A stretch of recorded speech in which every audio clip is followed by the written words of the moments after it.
Thank you all for being here. I really appreciate it. This is my first time at the conference, so it's a real honor. I guess off the top, I would like to thank SABR for putting this on and organizing this event. It's been a lot of fun to be a part of, and just as a viewer, it's been a lot of fun to watch. I also want to thank Mr. Yusilov. He does the Yusilov Scholarship, of course, and funded me and a bunch of other students to be here today. So it's really nice of him to do that. And I just want to especially thank him for funding me to be here. Yeah, so today I'll be talking about the Kelly criterion and applications to MLB draft.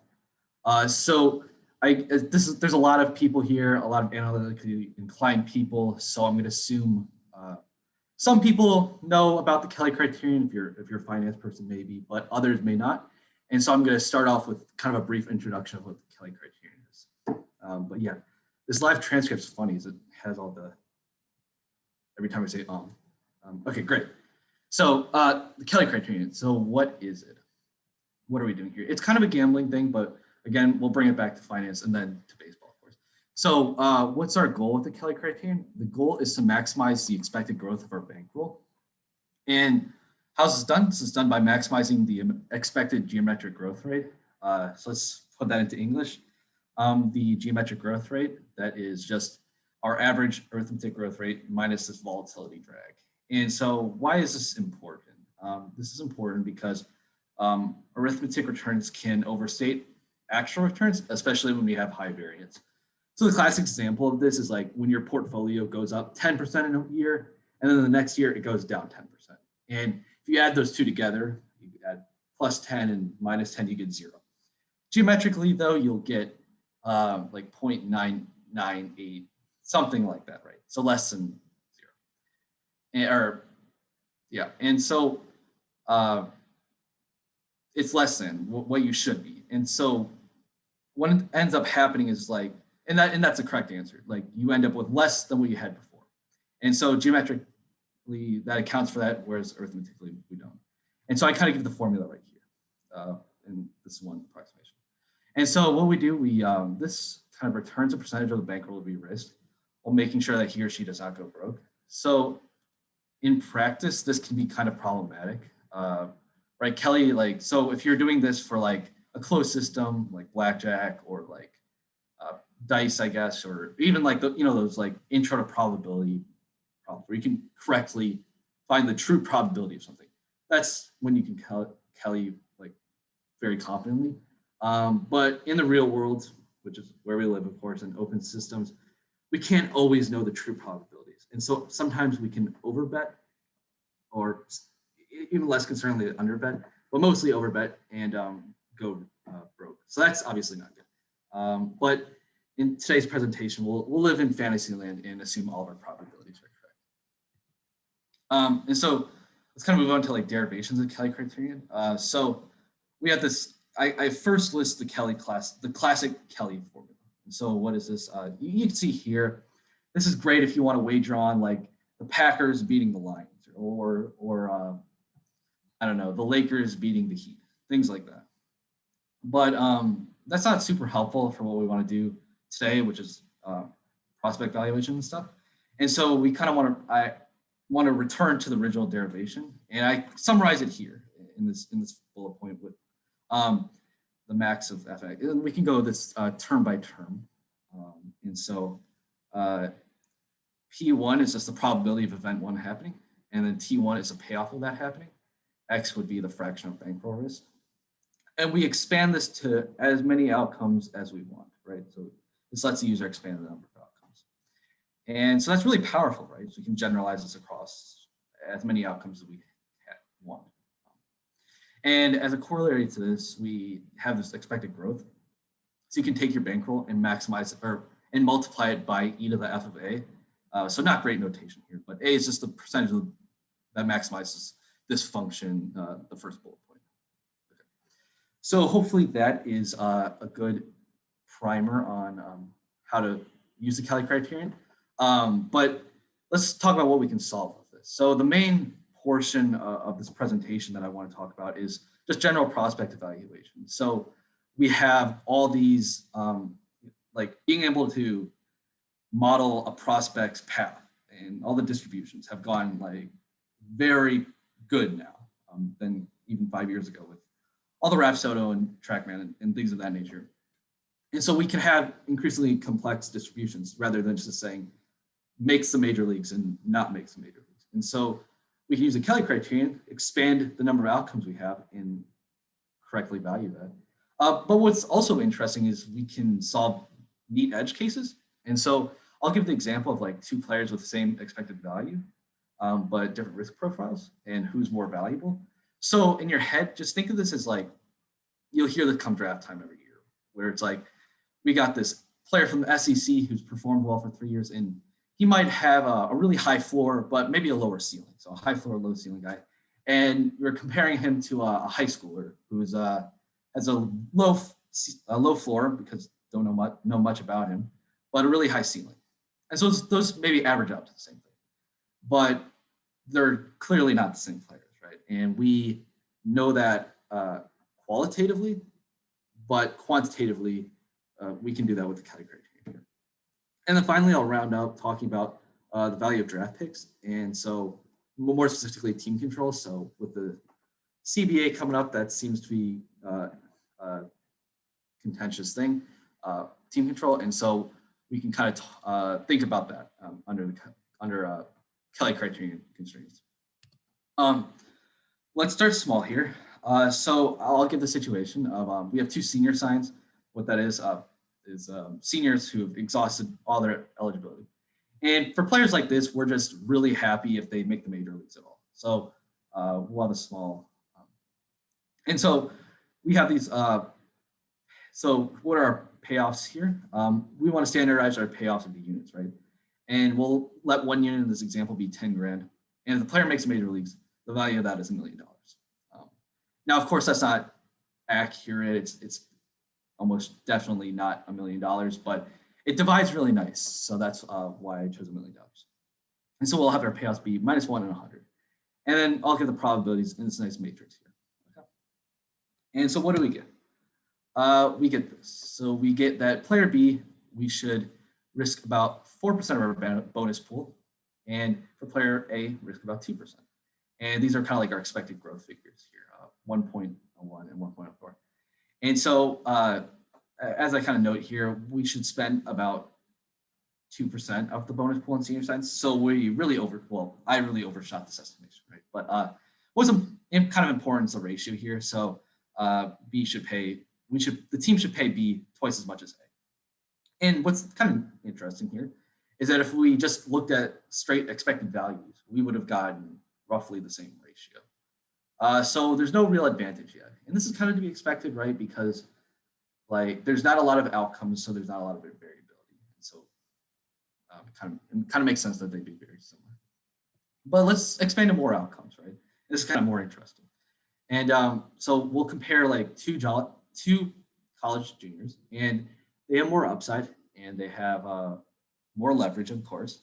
And so they have higher bonuses. And in general, when we're spending more money, we want to have a better picture of what our distributions look like.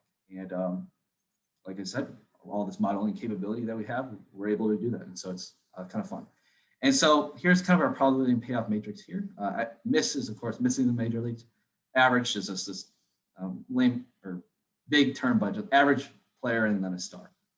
And so we see player B is going to make the major leagues more often, but how much more should we pay for them? And so here we go. We kind of, so we get this once again. We should pay player B about 60% of our bonus pool. And we get a really large expected growth number. So draft picks are obviously very valuable, and we're kind of quantitatively showing that here. And about 50% for player A. And what's kind of to be expected here is that the expected value ratio and the expected growth ratio, we now see a bit of a divergence. Like this is obviously not a lot, but as like if you expand to more and more outcomes, you would see more and more of a difference.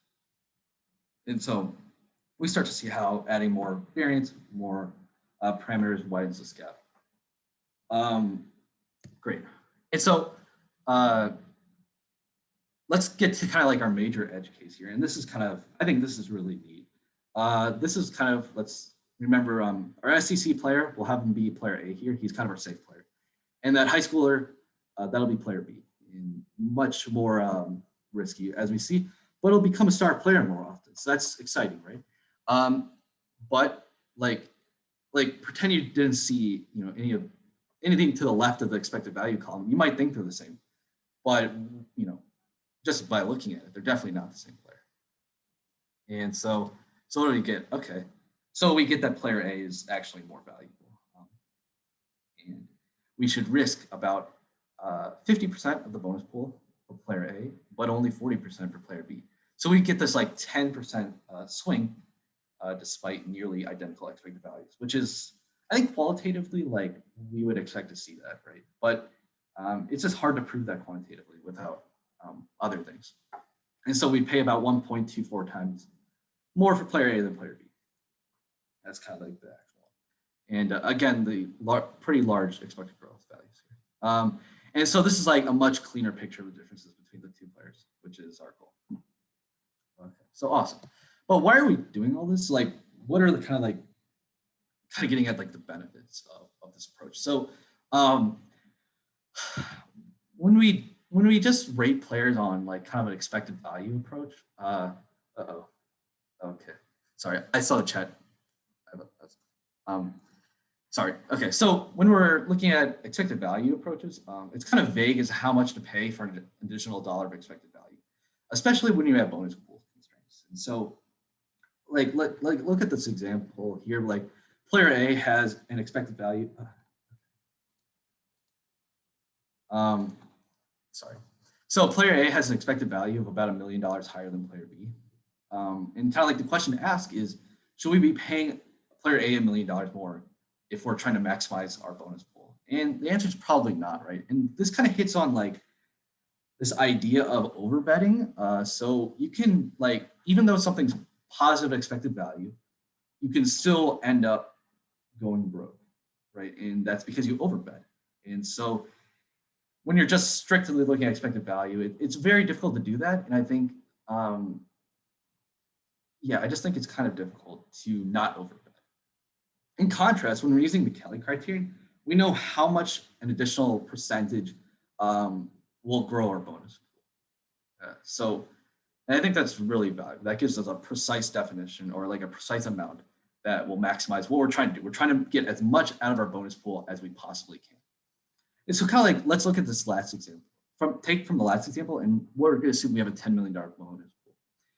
And so we have 49.2% of the pool. So that's about $4 million, or sorry, about $5 million. And we'll get roughly $20 million in value, in production value. And for player B, this is about 4 million and received 12 million. And that's by multiplying this by the expected growth figure in the last slide. And so we see right here, so we pay about $1 million more for player A, and we're going to get about $8 million more in value. So that's really helpful. Like that's extremely helpful. But we can see like instances where, like, let's say we paid $3 million more to get, like, we'd still have expected value, right? But we'd be overbetting. And if we did that over and over, we would end up ruined, or like our bonus pool value would go to zero. So that may seem like kind of unintuitive, right? But I think to have a plus EV bet be bad, but I think once you look through the lens of Kelly criterion here, I think it becomes a bit more obvious how this could happen. So let's turn our focus now to, great. So I don't know what happened there. So let's turn our focus to the team control years and talk about the how important team control years are. Like, so everyone knows here how important they are. Players know it, teams know it, and this is quite contentious, right? But I kind of want to talk a little bit about this is maybe like a hidden benefit that may not be obvious. So we're going to use the Kelly criterion, and we're going to show how much more valuable a draft pick with 6 years is than 4 years. And so this player is identical in every way. The only thing we have is that our team control years are different. Okay. And so, so I kind of give that here. We have 8 units per war. I think it's like 8 million. So, but don't be beholden to that. So how I kind of get this payoff here is 8 times 1 times 4 is 32, so on and so forth, right? And so, so yeah, so that's kind of how the payoff matrix is set up. And so let's kind of see how this works. So look, we see there's about identical bonus pool. So we pay about 51% of our bonus pool, no matter how much the team control is. But we kind of look at the differences in expected growth here. It's quite, I mean, so if we had a bonus pool of about $10 million, again, going from 6 to 4 years would result in about a loss of about 4.6 million in expected growth, which is like, I mean, 46% of your bonus. That's a significant amount, right? Now, I mean, again, look at, you're still tripling your money no matter what. So you can't be too disappointed, right? But it is still something important to note. And I think by using the Kelly criterion, it kind of gives a more nuanced picture of what you're actually losing when you give up a couple years of team control. Alrighty. So that's all I had. Oh, I did want to. So here's kind of the graph I had to show. On the x-axis, we have percentage of bankroll. That should be bonus pool, of course, and then bonus pool growth multiplier on the y-axis. And so you see the differences between 6 in the orange and blue is 4. So yeah, that's all I had. I did want to talk though, like, this is a really great stack exchange post where I kind of got this derivation. Definitely look at that. And I would highly recommend these two links here to talk more about expected value and expected growth if you're more interested on these on this topic. So I think it's kind of neat, right? But that's all I have. Now I don't know how we want to do. Okay, so let me go to the chat first. I see a couple questions. Okay, so I guess I just go to the questions. Oh no, Q&A. So we got 2 questions. Alrighty. Okay. Payoff values? Yeah. So I think I can use people's names, right?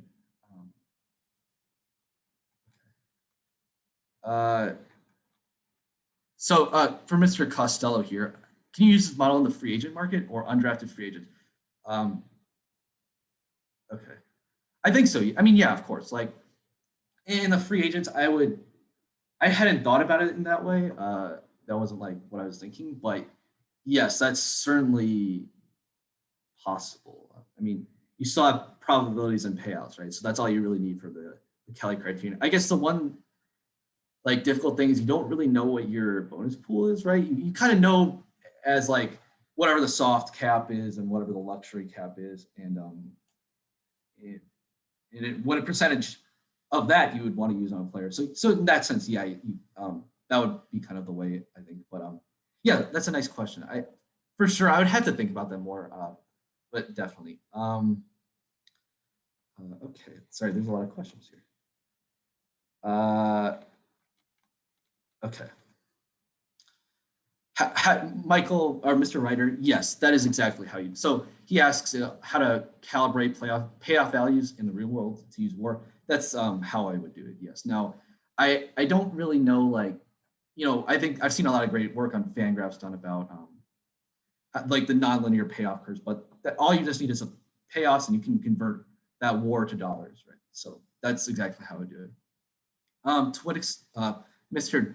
Dertinger, sorry, I think I said that right. To what extent does Kelly criterion need to practice? Not entirely.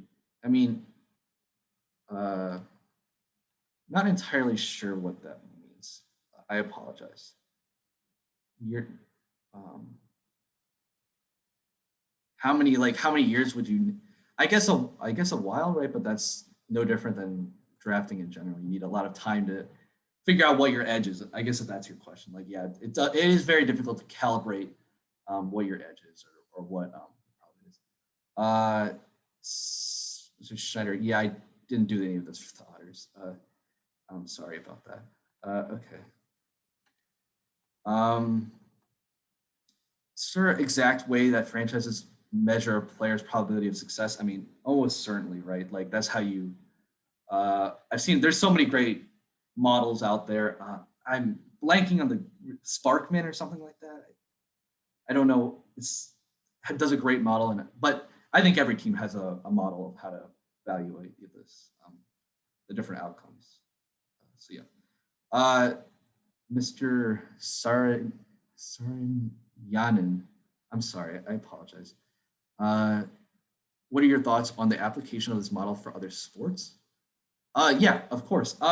It's a bit trickier with like what makes the MLB draft so neat is that you have these fixed bonus pools and they're not, or like you have signing bonus recommendations, but you don't need to sign them perfectly. Like in the NFL and the NBA, it's kind of fixed how much you pay these players. So I guess in a sense, yes, you definitely can.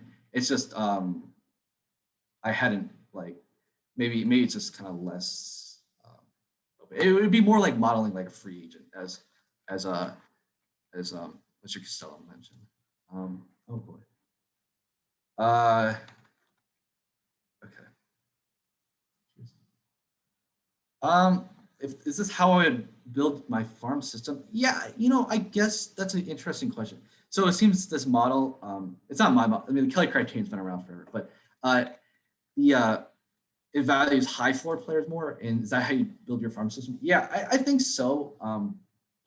I guess like it really does depend on your model inputs though. And so like if you have a portfolio of concentrated into too many of the same types of players, like there's definitely this collinearity like issue you can run, or not collinearity, but there's issues you can run into at just putting your baskets into one thing. But you're correct in saying like this examples did seem to favor high floor players more. So I'm not sure. Yeah, I guess I would a little bit.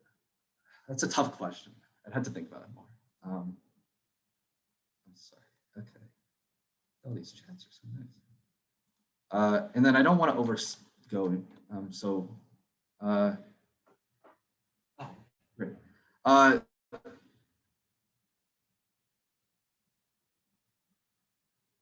Why would we maximize expected growth instead of expected value? Um, hmm.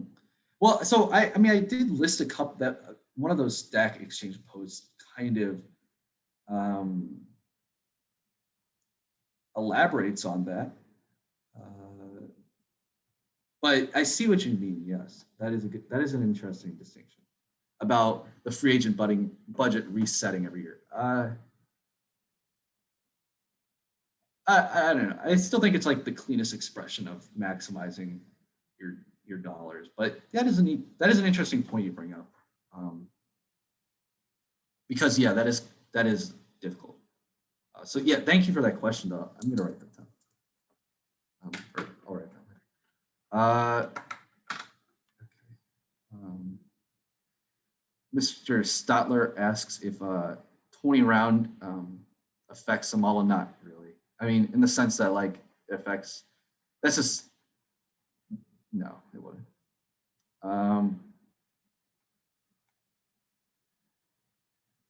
Hmm. Yeah, Brennan Friedman, that's a good question about, so if this is an international player pool amount, how different would the model be? I mean, I guess like the Kelly Criterion parameters stay the same no matter what. It's just, if you're modeling 16-year-olds, that's obviously, there's way more uncertainty to what you're modeling, right? Like that's very difficult. Okay, so let me see if there's a couple more. I kind of answered a few of these questions already.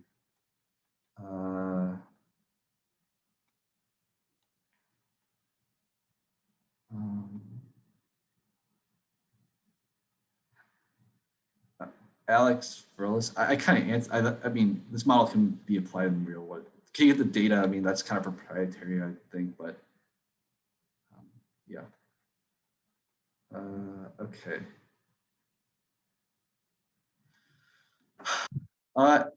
Evan Snyder asks if the combination of Kelly criterion and other models like injury risk. I mean, is it possible to build a more complete model? So injury risk, that is an interesting question, right? That would be an example of like where we wouldn't want to use, we would maybe use a fraction of Kelly, so we in round down. But that's like injury risk is kind of like an input parameter into the probabilities, not really a comment on the Kelly criterion itself. But yeah, that's a good thing to think about. That's kind of why it's like this is an open world versus a closed world. Okay, I think I got to all the questions. Like there's some repeats. Okay. David, that was great. Thank you so much. Yeah, alrighty. Thank you all.